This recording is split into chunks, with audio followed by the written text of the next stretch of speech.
औज़ुबिल्लाहि मिनश्शैतानिर्रजीम। बिस्मिल्लाहिर्रहमानिर्रहीम। वमा कान क़ौलहुम इल्ला अन क़ालू रब्बना ग़फ़िर लना ज़ुनूबना व इसराफ़ना फ़ी अम्रिना वसब्बित अक़दामना वंसुरना अलल क़ौमिल काफ़िरीन। सदक़ल्लाहुल अज़ीम।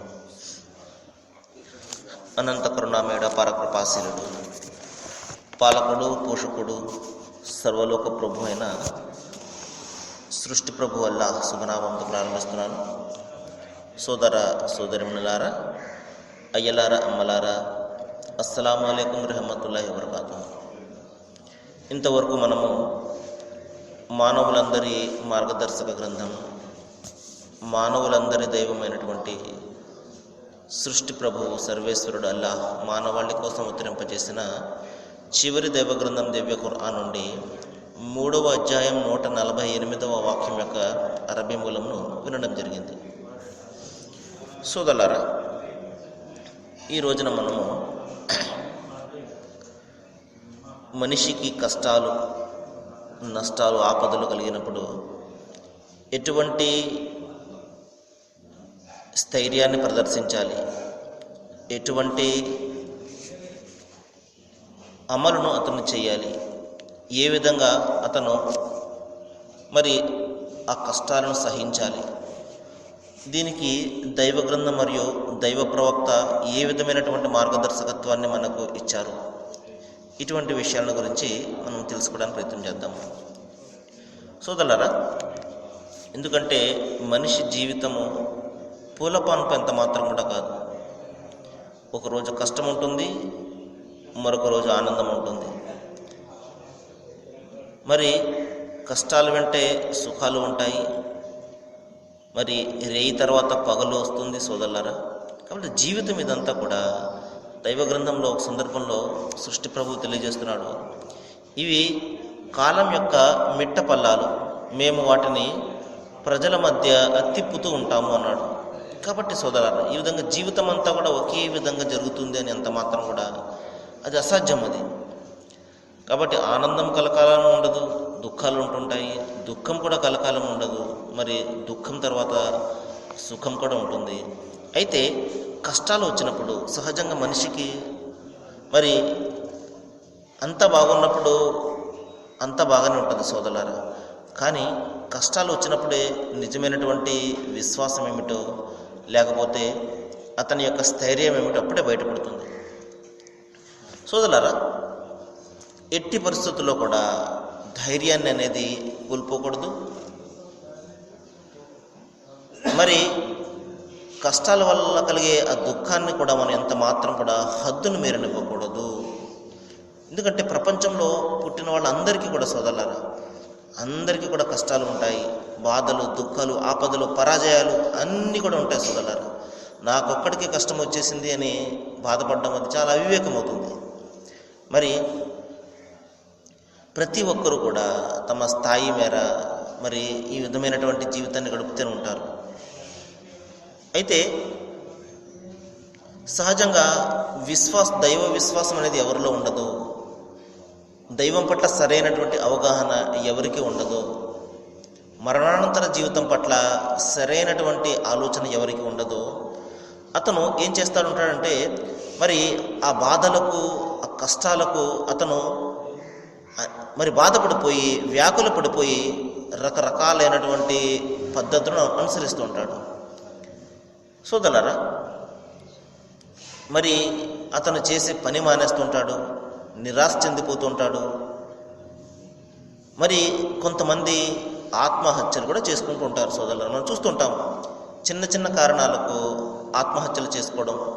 భార్యాభర్తల మధ్య గొడవ జరుగుతుంది, భార్యో లేకపోతే భర్త మరి ఆత్మహత్య చేసుకుంటుంటాడు. అప్పులు బాధపడలేక ఆత్మహత్య.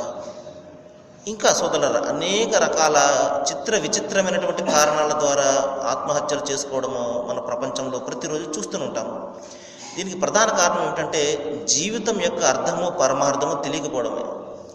నా జీవితము నా ఇష్టము అని ఎప్పుడైతే భావిస్తాడో, ఈ శరీరానికి జీవితానికి నేనే కర్తను, ఇది నా జీవితము నా శరీరం అని ఎవడైతే భావిస్తాడో మరి తప్పనిసరిగా ఇటువంటి పనులు చేస్తుంటాడు సోదరులారా. అయితే ఒక దైవ విశ్వాసి ఇది నా జీవితం కాదు, దైవం నాకు ప్రసాదించాడు, ఇది నా శరీరం కాదు, ఆయన నాకు ప్రసాదించాడు, మరి ఆయన దీని గురించి ప్రశ్నిస్తాడు అన్న ఆలోచన ఉన్నప్పుడు తప్పనిసరిగా ఎటువంటి పనులు చేయడానికి భయపడతాడు. ఎందుకంటే సృష్టి ప్రభు తెలియజేయడం జరిగింది, వలా తక్తులు నఫ్సల్లతి హర్రమల్లాహు ఇల్లా బిల్ హక్. మరి దైవం పవిత్రంగా నిర్ణయించిన ఏ ప్రాణాన్ని కూడా మీరు తీయకండి అన్నాడు. ఇంకా వలా తక్తులు అంఫుసకుం, మిమ్మల్ని మీరు హతమార్చుకోకండి అని దైవం చెప్తున్నాడు. ఘోర పాపాలలో ఒక పాపం ఏమిటంటే ఆత్మహత్య చేసుకోవడం. ఎందుకంటే సృష్టి ప్రభు అతనికి కొంతకాలం జీవితం ఇవ్వాలని నిర్ణయిస్తాడు. ఆ నిర్ణయంలో ఇతను ఏం చేస్తాడు, మధ్యలో ఇంటర్ఫియర్ అయిపోయి మధ్యలో దూరిపోయి అతను తన జీవితాన్ని పరిసమాప్తం చేసుకుంటాడు. దైవం నిర్ణయించినటువంటి ఆ కాలపరిమితికి ముందే ఇతను తన జీవితాన్ని పరిసమాప్తం చేసుకుంటాడు. కాబట్టి దైవ నిర్ణయంలో అతను కల్పించుకున్నాడు అంటే అది అత్యంత కోపాన్ని తెప్పించేది. అందుకనే ప్రవక్త ముహమ్మద్ సల్లల్లాహు అలైహి వసల్లం చెప్పడం జరిగింది, ఎవరైతే ఏ విధంగానైతే ఆత్మహత్యలు చేసుకుంటాడో ప్రళయ దినాన అదే విధమైనటువంటి శిక్షలు అనుభవిస్తూ ఉంటాడు. ఒక వ్యక్తి ఉరేసుకుని చనిపోయినట్లయితే మరణం తర్వాత అతను ఉరేసుకుని చనిపోతూనే ఉంటాడు, బ్రతుకుతుంటాడు, తిరిగి చనిపోతూ ఉంటాడు. ఈ విధంగా మరి ఎవరైతే విషం తాగి చనిపోతారో అతను ప్రళయ దినాన్న మరణం తర్వాత అదే విధమైనటువంటి శిక్షను అనుభవిస్తుంటాడు. కాబట్టి సోదరులారా, ఈ విధంగా ఎవరైనా మరి స్థైర్యాన్ని కోల్పోయి తమ జీవితాన్ని పరిసమాప్తం చేసుకొని ఈ విధంగా నేను చనిపోతే నా బాధలన్నీ కూడా తీరిపోతాయి అని అతను భావించినట్లయితే మహా పొరపాటులో ఉన్నట్లే. అసలు బాధలన్నీ కూడా మరణం తర్వాత ప్రారంభమవుతాయి సోదరులారా. ఆ విషయం మనకు తెలిసినట్లయితే ఆత్మహత్య అనే ఆలోచనే మనకు రాదు. ఎందుకంటే మరణానంతర జీవితం అనేది ఒకటి ఉన్నది, అది మరణం తర్వాతనే మొదలవుతుంది.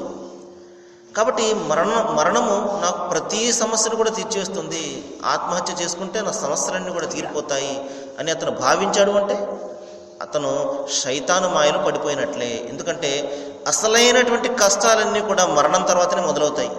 ఒక్కసారి అతని బొంది నుండి ప్రాణం వెళ్ళిపోగానే ఇంకొక జీవితంలో అతను ప్రవేశిస్తాడు. ఆ జీవితంలో చావు ఉండదు, బ్రతుకు ఉండదు సోదరులారా. కాబట్టి కష్టాలు కడగండ్లు ఇవన్నీ కూడా వచ్చినప్పుడు స్థైర్యాన్ని ప్రదర్శించడమే నిజమైనటువంటి విశ్వాసి లక్షణం అన్నమాట. ఎవరైతే దైవాన్ని విశ్వసిస్తాడో మరి అతను ప్రతి వ్యవహారాన్ని దైవ వైపునకు ప్రతి వ్యవహారంలో దైవ వైపునకు మరలుతూ ఉంటాడు. సరే, ఈ సమయంలో ఈ బాధను దైవం నాకు పెట్టాడు, ఆయనే తిరిగి దీని నుండి బయటపడే మార్గాన్ని చూపుతాడు అన్న విశ్వాసాన్ని అతను కలిగి ఉంటాడు. ఎందుకంటే సృష్టి ప్రభువు వల్ల మరి అంతిమ దైవగ్రంథం ఖురాన్లో తెలియజేస్తున్నాడు, ఎవరైతే ఆయనకు భయపడుతూ జీవితం గడుపుతారో మరి అతన్ని కష్టాల నుండి బయటపడే మార్గాన్ని కూడా ఆయన బోధిస్తాడు. మరి అతనికి ఊహకు కూడా అందనటువంటి మార్గం ద్వారా ఆ కష్టం నుండి అతన్ని తొలగిస్తాడు అన్నాడు. ఇక్కడ మనము చేయవలసిందల్లా ఏంటంటే దైవం పట్ల ప్రగాఢమైనటువంటి విశ్వాసాన్ని మరి కలిగి ఉండడము సోదరులారా. ఎందుకంటే సృష్టి ప్రభువు తెలియజేస్తున్నాడు, వల్లాహు యుహిబ్బుల్ ముతవక్కిలీన్, తనను నమ్ముకుని పనిచేసేవారంటే ఆయనకు అమితమైనటువంటి ప్రేమ అంటున్నాడు. కాబట్టి ఈ దాసుడు నన్ను నమ్ముకుని పనిచేస్తాడా లేదా మరి ఈ బాధల్లో ఈ కష్టాలను తీర్చమని మరి మరొకరిని అతను వేడుకుంటాడా? తనకు సంబంధం కానటువంటి మరి మానవుణ్ణి కానివ్వండి, లేకపోతే తను కల్పించుకున్నటువంటి ఒక ఆకారాన్ని కానివ్వండి, దాని మీద అతను ఆధారపడతాడా లేక ఈ సృష్టి ప్రభువు మీద ఆధారపడతాడా? అది అతనికి ఒక ప్రధానమైనటువంటి పరీక్ష అన్నమాట. కాబట్టి సోదరులారా, ఒక విశ్వాసి ఎంత దుర్ఘటన అయినప్పటికీ కూడా, ఏ విధమైనటువంటి కష్టం పడినప్పటికీ కూడా, అతని మీద వచ్చినప్పటికీ కూడా, మిన్ను విరిగి మీద పడినప్పటికీ కూడా అతను తన సహనాన్ని ఎంత మాత్రం కూడా వదులుకోడు. ఎందుకంటే సహనం గలవారితోనే దైవం ఉంటాడు కాబట్టి సోదరులారా, అతని యొక్క ఆచరణ ఆలోచన ఏ విధంగా ఉంటుంది అంటే, జరిగిందంతా ఆయన నిర్ణయం కారణంగా జరిగింది. మరి ఆయన ఏదైనా ఒక పని చేశాడు అంటే దానికి ప్రధానమైనటువంటి కారణం ఉంటుంది సోదరులారా. ఏదో చిన్నపిల్లలు ఆడుకున్న మాదిరిగా, ఆట వస్తువుల మాదిరిగానో లేకపోతే మరి బొమ్మల మాదిరిగానో దైవము ఎంత మాత్రం కూడా మనల్ని పుట్టించలేదు సోదరులారా. అంతిమ దైవగ్రంథం ఖురాన్లో చెప్తున్నాడు, మరి వమ ఖలకతుల్ జిన్న వల్ ఇన్స ఇల్లా లియఅబుదు, నేను మానవులను ఇతర జీవజాలాలను కేవలం నా ఆరాధన నిమిత్తం సృష్టించనంటున్నాడు. ఒక లక్ష్యం నిమిత్తము మానవులను సృష్టించడం జరిగింది, అంతే తప్పించి ఏదో దైవము ఊసిపోక మానవులను సృష్టించడము లేకపోతే ఈ ప్రపంచాన్ని సృష్టించడము చేయలేదు సోదరులారా. ఒక మహత్తరమైనటువంటి లక్ష్యం నిమిత్తమే మానవులను సృష్టించాడు. కాబట్టి ఈ మన చుట్టూ ఉన్నటువంటి జీవజాలను పరిశీలించండి. ప్రతీది కూడా ఒక లక్ష్య నిమిత్తము పనిచేస్తూ ఉంటుంది, ప్రతీది కూడా.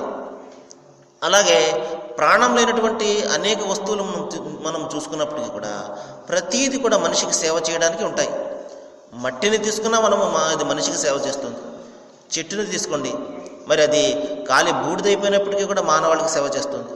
ఈ విధంగా ప్రతీది కూడా ఒక లక్ష్యం నిమిత్తము పనిచేస్తుంది. కానీ మనిషి మాత్రము తన లక్ష్యాన్ని ఈ రోజున ఎంతవరకు తెలుసుకోలేకపోతున్నాడు.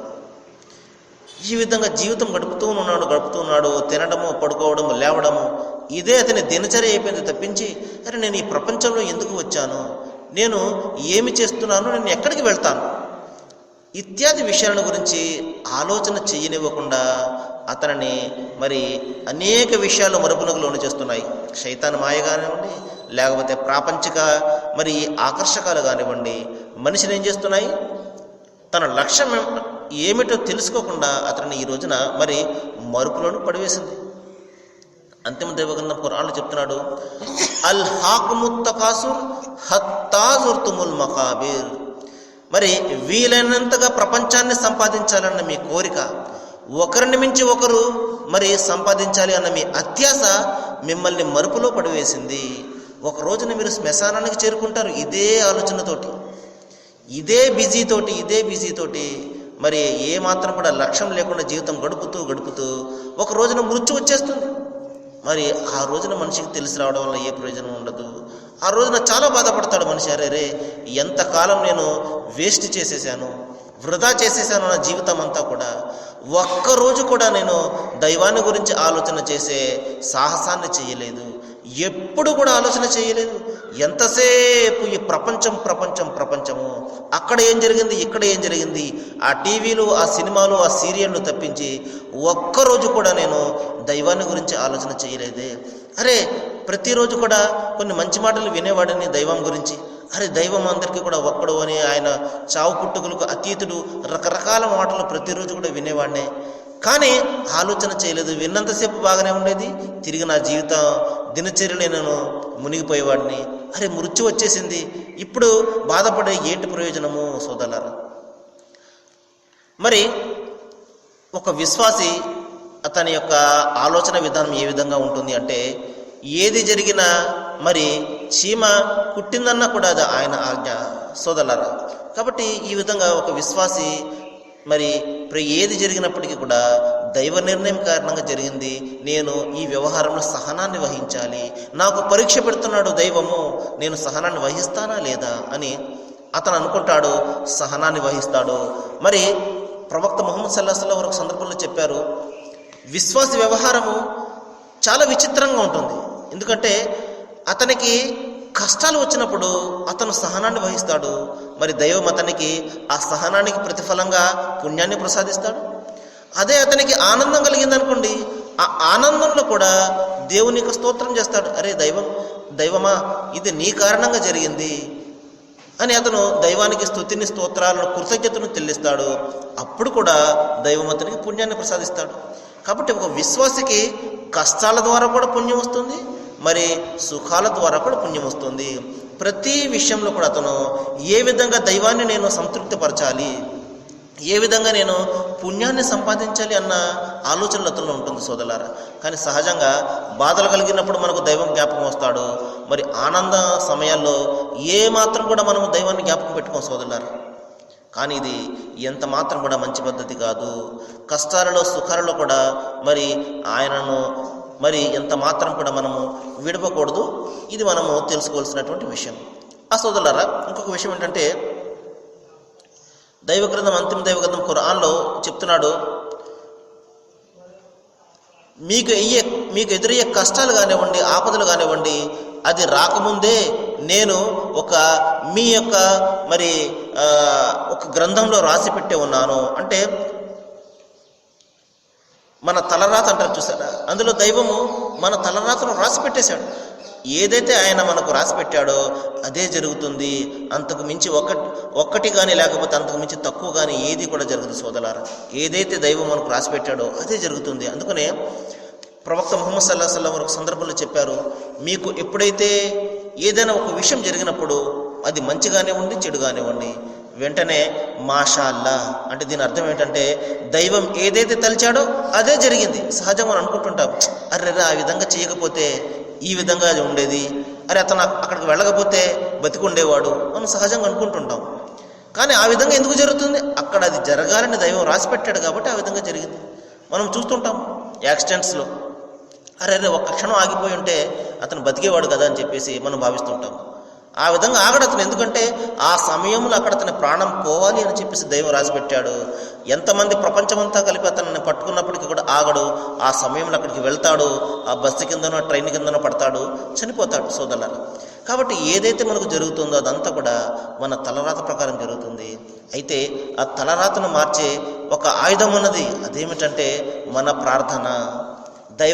దైవానికి మనము చేసే ప్రార్థన నిస్సందేహంగా మన యొక్క తలరాతను మారుస్తుంది సోదరులారా.